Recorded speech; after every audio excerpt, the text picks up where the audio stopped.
Ano yung may-ari dito sa Isla Bonita. Si Sherwin po yung tatanungin natin yung mga information about sa mga may-ari dito. Okay, welcome to Isla Bonita. Sherwin, sino bang may-ari dito? Nagmamayari po dito si Dr. Hel Asoy at saka si Madam Hele Asoy.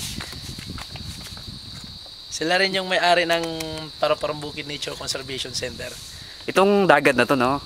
Bali connected siya dun sa San Juanico Bridge. Sir. Sir, yes sir. Itong Tapos, dagat may papunta sa San Juanico Bridge. Yung labas po nito San Juanico Bridge. And so, at ito rin yung isa nating kasamahan. Ano po yung pangalan niyo, sir? SJ Lamusa. Yan. Ano po yung trabaho ninyo dito, sir? Bali, ako yung gwardya dito sa Paru-Parong Bukid. Sumasama din ako pag may mga guest na gustong magkayak.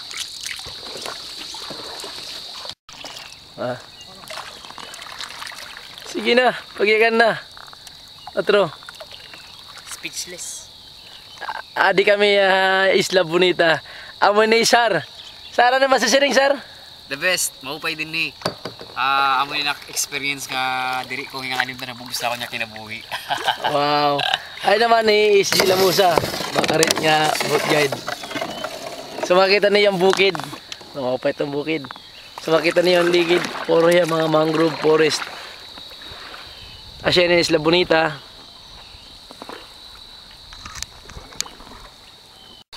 Maupay nga aga, Sherwin! Kumusta ka nida?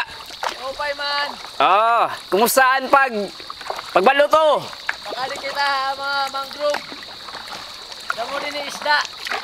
So piran ni ka-hektarya nga mangrove din niya Isla Bonita? 2.8 hectares dinala. 2.8 hectares. So dito la. So, doon lang natin makikita. So itong island na to napapalibutan ng mangroves. Yan, so na-preserve po ito ng mga tao at saka iniingat-ingatan nila na tong. Pero kung i-measure niya, dirila 2.8 hectares. So kung mami-measure talaga ng, so ibig sabihin napakalawak. Abot pa kilometers. From Bukid Nature Conservation Center. So kung sino gustong mag-explore sa mga mangrove, dito po, nagkakayak po tayo. Okay. Okay, maraming salamat kay Sherwin.